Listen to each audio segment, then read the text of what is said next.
नमस्कार, पुनः हम द पीसीपीसी के चैनल से आप लोगों को स्वागत करते हैं और फिर हम इंग्लिश के पेडागोजी को लाए हैं जो कि सीटेट के दृष्टिकोण से काफी महत्वपूर्ण है। 30 नंबर का जो पेडागोजी पूछा जाता है जिसमें 15 से 17 नंबर जो होता है वो खासकर पेडागोजी का रहता है। बाकी जो बच जाता है वो पैसेज रहेगा, कविता से हो सकता है या किसी कहानी से हो सकता है, लेकिन 15 से 17 जो नंबर लगभग रहता है वो आपको जिस प्रकार से हिंदी का पेडागोजी रहता है उसी प्रकार से इंग्लिश का पेडागोजी रहेगा। ठीक है, तो हम लोग क्या करते हैं, इंग्लिश के पेडागोजी को समझते हैं। यदि आप लोग पहले से हिंदी के पेडागोजी या संस्कृत के पेडागोजी को जान रहे होंगे तो इसे समझना बिल्कुल इजी हो जाएगा, क्योंकि केवल लैंग्वेज का अंतर रहता है, बाकी सब वही चीज रहता है। ठीक है, तो हम लोग टाइम को बिना वेस्ट किए हुए तथ्य पर आते हैं और देखते हैं हर एक क्वेश्चन को ऑप्शन वाइज। तो चलते हैं, पहला क्वेश्चन को देखते हैं। फर्स्ट क्वेश्चन में कहा गया है, how can you get shy students to speak when they do not want to. कहने का मतलब ये है कि क्वेश्चन में कहा जा रहा है कि how can you get shy students to speak when they do not want to. मतलब कोई ऐसा विद्यार्थी है जो शाई है, शाई मीन्स शर्मिला है, ठीक है, और वह बोलने में क्या करता है, चाह रहा है बोलना लेकिन वो बोल नहीं पाता है। तो उसके लिए हमें क्या करना चाहिए, यानी कि ऐसा स्टूडेंट है कि वो नहीं बोल पा रहा है, ठीक है, और उसके बोलने के लिए यानी स्पीकिंग प्रॉब्लम है, स्पीक करने में वो शर्माता है, तो उसके लिए हमें क्या करना चाहिए। फर्स्ट ऑप्शन कहा है, don't put pressure on them to come up with a response quickly, यानी उस पर प्रेशर मत दीजिए और क्विकली जो उस रिस्पॉन्स होना चाहिए वैसा नहीं होना चाहिए। यानी कि हम जल्दीबाजी में कोई आंसर चाह रहे हैं तो क्विकली जो प्रेशर होगा उस पर हम प्रेशर नहीं डालेंगे। ठीक है, तो फर्स्ट ऑप्शन देख लिए हैं। Second option is there, change the topic to suit the students ability, यानी इस ऑप्शन में कहा गया है कि you should change the topic, यानी टॉपिक को चेंज कर देना चाहिए and suit the students ability. That means this is related to the students ability, मतलब स्टूडेंट के एबिलिटी से जुड़ा हुआ रहना चाहिए और जो उसको सूट करता है उसके अनुसार हमें टॉपिक को चेंज कर देना चाहिए। लेकिन यहाँ पे आप जान सकते हैं कि पेडागोजी में या जो टीचर जो बाल मनोविज्ञान को जानते हैं वो अगर किसी तरह का प्रॉब्लम आता है तो उनको टॉपिक चेंज नहीं करना चाहिए। टॉपिक चेंज करने से क्या होगा कि आप समस्या से भाग रहे हैं, प्रॉब्लम बनेगा, तो ये आंसर नहीं होगा।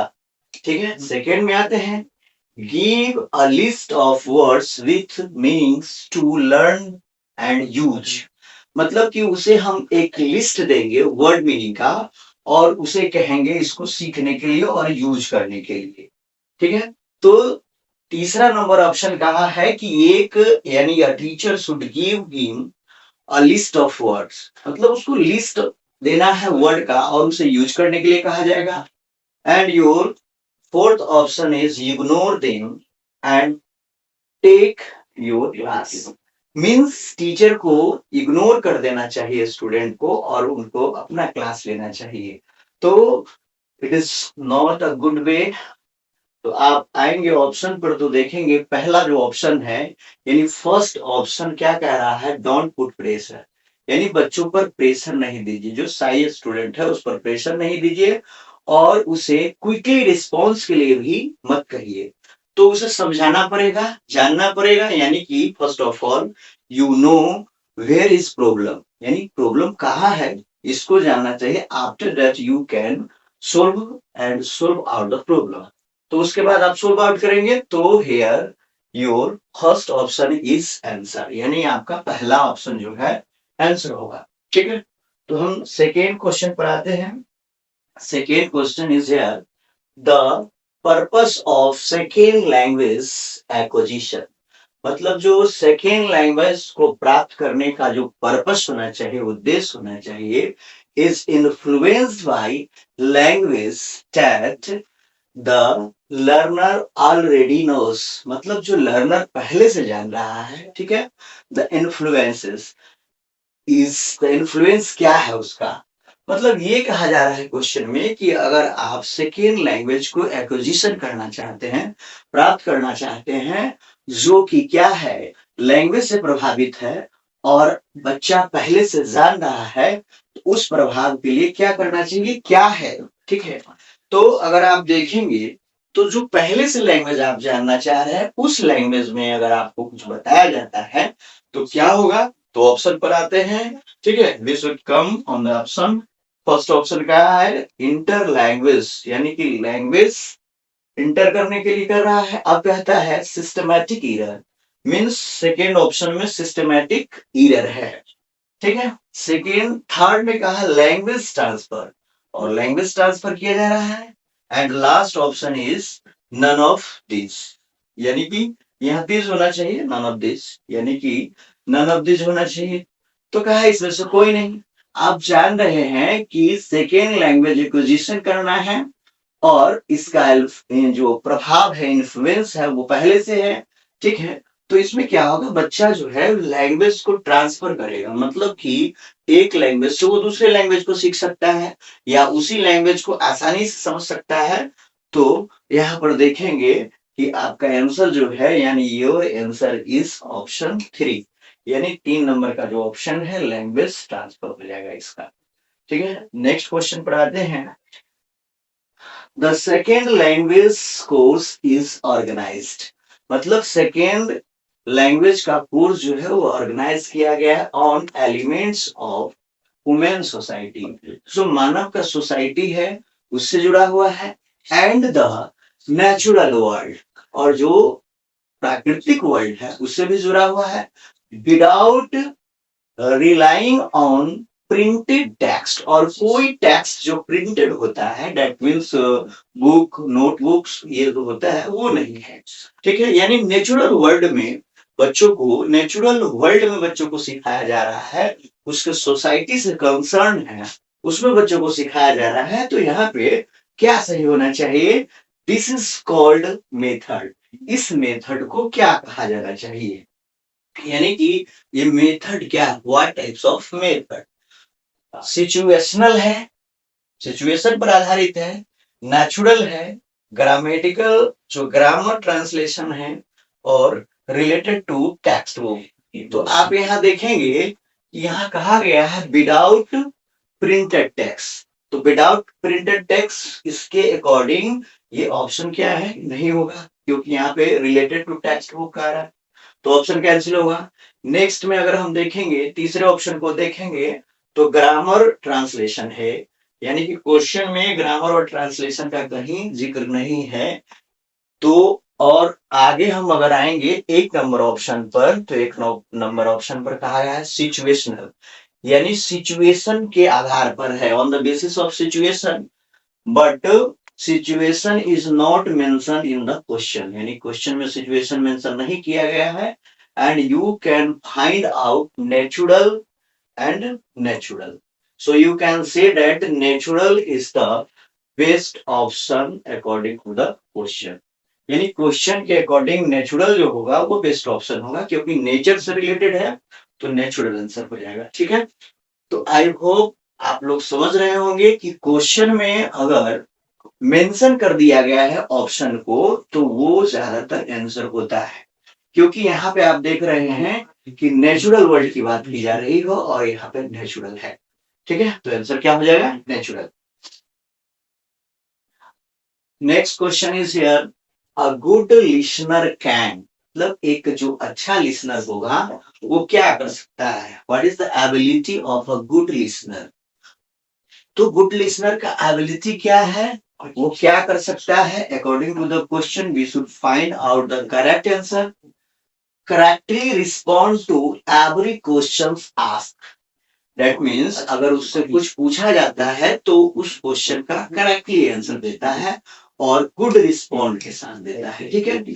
Second option is here, recognising how intonation is use, that means कि इंटोनेशन कैसा यूज किया गया है, मीन्स कि वो जो लिसनर है वो बताएगा कि जो शब्द यूज किया गया है उसमें उतार चढ़ाव क्या है, इंटोनेशन कैसा रखा गया है, ठीक है, स्ट्रेस क्या है उसमें, यानी कि ये साउंड डिपेंडेंट होता है। नेक्स्ट में कहा गया है pronounced each and every word correctly. That means जो स्टूडेंट होंगे वो प्रोनाउंस करेंगे प्रत्येक वर्ड को करेक्टली रूप से, यानी सही रूप से। And last option is here understand how to spell a word, मतलब कि वो ये समझ पाएगा कि स्पेलिंग कैसा किया जाए, किसी वर्ड का स्पेलिंग कैसा होगा। तो आप देख रहे हैं यहाँ प्रोनाउंसिएशन की बात हो रही है और यहाँ स्पेलिंग की बात हो रही है और यहाँ इंटोनेशन का बात हो रहा है। लेकिन फर्स्ट ऑप्शन में क्या कहा जा रहा है, correctly respond to every question asked. अगर एक गुड लिसनर होगा, अच्छा श्रोता होगा, तो उसके पास क्या होगा, यानी उसके पास एबिलिटी हो जाएगा, वो जान पाएगा कि how can give the answer that particular question, मतलब उस पार्टिकुलर क्वेश्चन को कैसे आंसर दिया जाए, बिकॉज क्योंकि वो क्या किया है, बहुत अच्छे ढंग से सुना है। तो जब अच्छे ढंग से सुनेगा तो वो अच्छा रिस्पॉन्स करेगा और उसका आंसर करेक्टली देगा। तो आंसर क्या हो जाना चाहिए, आंसर इज 1। नेक्स्ट में आते हैं। नेक्स्ट में कहा गया है intensive reading stand for. Intensive reading का क्या मतलब होता है, किसके लिए यूज होता है, इसमें क्या है, what is intensive reading. Reading for enrichment of vocabulary, vocabulary को इनरिचमेंट करने के लिए, दैट मीन्स बढ़ाने के लिए। तो ये तो नहीं होना चाहिए। अब हम नेक्स्ट में आते हैं, क्योंकि यहाँ पे रीडिंग की बात की गई है, यानी कि intensive is the quality of reading, reading for pleasure, यानी आनंद के लिए, खुशी के लिए पढ़ना। तो ये भी there is no purpose of intensive reading to reading for pleasure. Next option is here reading for development literary sensitivity, मतलब कि जो उसका सेंस है उस सेंस को डेवलप करने के लिए पढ़ना चाह रहा है, ठीक है, वो होगा। और लास्ट ऑप्शन यहाँ पे आते हैं reading the text in parts और डिटेल्स। तो कोई भी टेक्स्ट है उसके पार्ट को हम डिटेल में पढ़ेंगे, उसको इंटेंसिव रीडिंग कहेंगे। तो इंटेंसिव रीडिंग का मतलब जो होता है, मीन्स जो होता है, वो कह सकते हैं डिटेल रीडिंग ऑफ एनीथिंग, किसी चीज का डिटेल रीडिंग होगा। तो डिटेल रीडिंग होगा, इंटेंसिव का मतलब डिटेल रीडिंग है। तो यहाँ पे आप देख रहे हैं डिटेल रीडिंग है। तो आंसर क्या होगा, 4 नंबर ऑप्शन होगा कि इंटेंसिव रीडिंग का क्या मतलब होता है, किसके लिए आता है, तो वो डिटेल रीडिंग होता है, ठीक है, यानी intensive reading is detail reading of anything, किसी भी चीज का डिटेल रीडिंग होगा। नेक्स्ट में आते हैं question number 6, problem of spelling errors of the students can be easily solve through, यानी कि कोई टीचर है और उनके सामने एक प्रॉब्लम आता है कि बच्चा वो स्पेलिंग एरर करता है, तो उसके लिए इजीली सॉल्यूशन क्या होना चाहिए, what is the easily solution of spelling error. तो इजीली सॉल्यूशन क्या होना चाहिए, तो यहाँ पे एक टीचर क्या करते हैं, वो डिक्शनरी प्रोवाइड करते हैं, नेक्स्ट में टेक्स्ट बुक प्रोवाइड करते हैं, और 3 ऑप्शन है डिक्टेशन कराते हैं, और लास्ट में है टीचिंग एड्स देते हैं। तो यहाँ आप गौर करेंगे कि डिक्शनरी से उसका स्पेलिंग एरर जो है इजिली बात किया जा रहा है, इजिली सोल्व आउट नहीं होगा, क्योंकि बच्चों को हो सकता है कि he has no ability to find out the particular words in the dictionary, particular कोई वर्ड है उसको डिक्शनरी में नहीं भी मिल सकता है, और टेक्स्ट बुक को प्रोवाइड करना, there is no solution of providing the text book to solve out spelling error, इससे भी नहीं होगा। नेक्स्ट ऑप्शन में आता है डिक्टेशन। डिक्टेशन का मतलब आप जानते हैं श्रुति लेख होता है। अब जब बच्चे स्पेलिंग में एरर करते हैं, तो हिंदी हो चाहे अंग्रेजी हो, उसमें टीचर क्या करते हैं, बोल के लिखाते हैं, बच्चे लिखते हैं, और जो भी गलतियां होती है उसको सुधारा जाता है। तो यहाँ पे आपका बेस्ट ऑप्शन जो होगा वो डिक्टेशन होगा। If a teacher wants to solve out a spelling error, he can provide the facility of dictation। यानी डिक्टेशन के फैसिलिटी को उन्हें प्रोवाइड करना चाहिए। तो ऑप्शन जो होगा best option is option number 3। Next question, blank space is a prerequisite to learning a language। what is prerequisite? Prerequisite to learning a language, यानी लैंग्वेज को पढ़ने के लिए, समझने के लिए, जानने के लिए प्रीरिक्विजिट क्या होगा, यानी प्राइमरी जो कहते हैं पहले क्या होना चाहिए, क्या किया जाए कि बच्चों को, यानी बच्चों का क्या जरूरत है जो वो उसको मिलने के बाद वो इजीली क्या कर सकता है, लैंग्वेज को सीख सकता है। तो first option is motivation, motivation चाहिए उसको। नेक्स्ट है रीडिंग स्टोरी, यानी रीडिंग स्टोरी कराना है। And third option is knowing words and there meanings, शब्द को जानना और उसके अर्थ को जानना। And last option is knowledge of grammar, यानी कि student has knowledge of grammar. तो वो क्या चाहिए उसको, नॉलेज चाहिए ग्रामर का, या वर्ड्स का मीनिंग आना चाहिए, या रीडिंग स्टोरी होना चाहिए, या मोटिवेशन हो जाना चाहिए।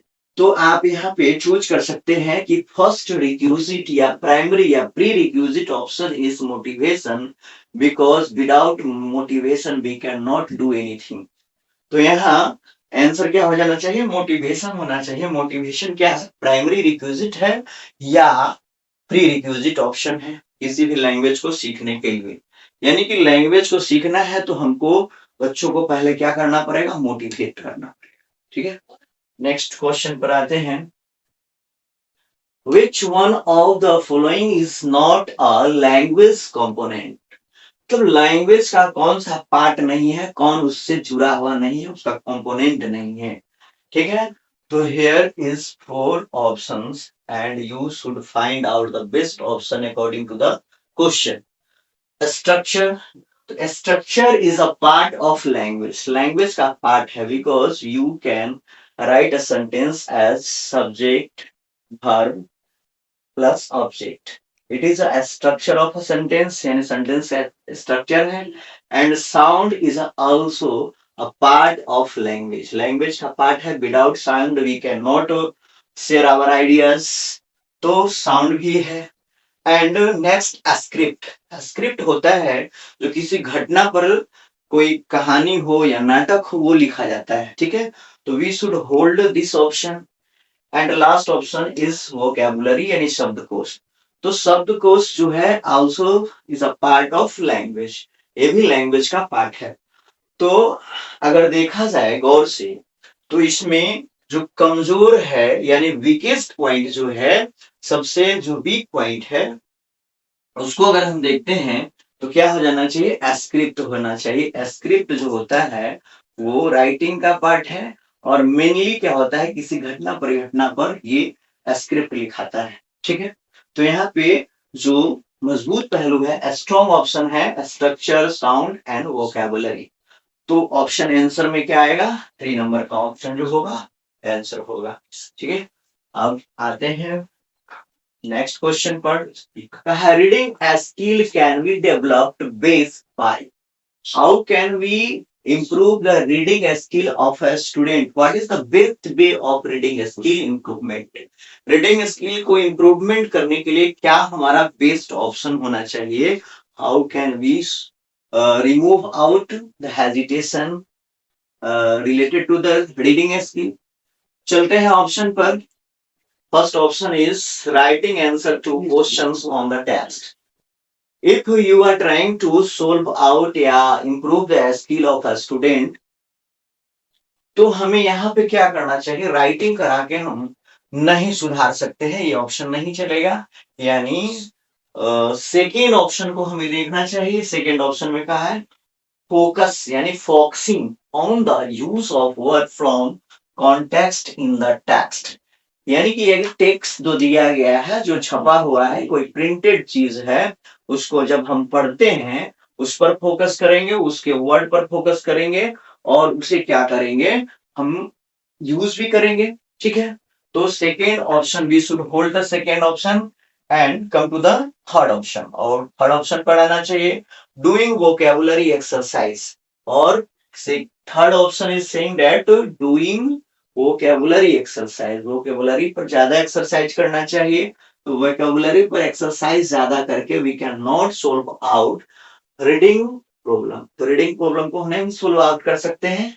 And last option is doing puzzle and playing word game. Puzzle कर देना है ना, डूइंग पजल। तो पजल जो होता है कठिन बना देना, ये जटिल बना देना। तो जटिल जो होता है वो आंसर नहीं होना चाहिए। तो अगर आप इस पर सही से देखा जाए तो हम लोग क्या जान सकते हैं, we should come to the conclusion writing answer, not writing answer, focusing on the use of word from context in the text। अगर हम बच्चों का रीडिंग स्किल इंप्रूव कराना चाहते हैं तो we should focus on the use of word and their context relating to the reading skill. यानी जो भी रीडिंग स्किल से रिलेटेड होगा उसके लिए हमें क्या करना पड़ेगा, फोकस करना पड़ेगा वर्ड के यूज पर, ठीक है। तो यहाँ पे हम समझ रहे हैं कि we should give the answer option number 2, यानी हमें ऑप्शन नंबर 2 का आंसर में लेना है। Next question and last question is brain storming means, what is the meaning of brain storming. यानी ब्रेन स्टॉर्मिंग का क्या मतलब होता है। ऐसे हिंदी में हम लोग समझते हैं ब्रेन स्टॉर्मिंग का मतलब होता है कि अगर कोई चीज इजीली चल रहा है, अगर प्रश्न उत्तरी जो प्रक्रिया है वो इजीली चल रहा है, कुछ क्वेश्चन हार्ड क्वेश्चन आ गया और ऐसा क्वेश्चन आ गया जिससे आपका माइंड जो है, ब्रेन जो है स्टॉर्म करने लगा, यानी विचलित हो गया, आप उस क्वेश्चन को बना नहीं पा रहे हैं, या जो है कह सकते हैं जो दिमाग चकरा जाने वाला क्वेश्चन, ऐसा क्वेश्चन आ गया है। ये ब्रेन स्टॉर्मिंग का मतलब होता है कि दिमाग को क्या कर देना, चकरा देना, यानी सोचने पर मजबूर कर देना। अब यहाँ पे देखते हैं to collect all kinds of ideas on a topic. Topic के अकॉर्डिंग हमें सारे आइडियाज को क्या करना चाहिए, we should collect all ideas. Next option is to do some mental exercise, यानी मेंटल एक्सरसाइज करना चाहिए। तो इसमें तो मेंटल एक्सरसाइज में मेडिटेशन भी होगा, तो ये ब्रेन स्टॉर्मिंग से रिलेटेड नहीं है। Next option is to make efforts to understand something. You can hold this option and go to the last option to give some kinds of stimulation to the brain। यदि brain को कुछ क्या करना चाहिए, stimulation देना चाहिए। What is the meaning of stimulation. Stimulation means उद्दीपन, यानी ब्रेन में कुछ उद्दीपन देना चाहिए, यानी किसी जो संवेग उत्पन्न होता है और संवेग के अकॉर्डिंग हम कोई काम करते हैं वो करना चाहिए। लेकिन अगर देखा जाए you can just the all options, you can find out to make efforts to understand something। यानी कि ब्रेन स्टॉर्मिंग कब होगा, यानी जब हम किसी चीज को समझने के लिए पूरा प्रयास करते हैं, ठीक है, तो माइंड हमारा स्टॉर्मिंग करेगा। तो you can find out the best option is 3, यानी 3 नंबर का जो ऑप्शन है उसको आप बेस्ट ऑप्शन के रूप में ले सकते हैं, ठीक है। तो हमने इस तरह से 10 क्वेश्चन को कराया है और इस 10 क्वेश्चन में हमने पूरा कोशिश किया है कि आपको इसको समझें और इससे लाभ उठाएं, ठीक है। तो नेक्स्ट बार में जब हम आएंगे तो फिर से इस तरह का ही क्वेश्चन लाएंगे जो खासकर पेडागोजी ऑफ इंग्लिश से जुड़ा हुआ रहेगा, क्योंकि इसमें बहुत सारे बच्चे जो है बहुत कम नंबर ला पाते हैं, जिसका कारण यही है कि हम लोग समझ नहीं पाते हैं कि पूछना क्या चाहता है, what is the question and what is the option and how can we find out the best option according to the question. सो आप इसको देखें और इस चैनल को भी सब्सक्राइब करें, समझे, ठीक है। All the best.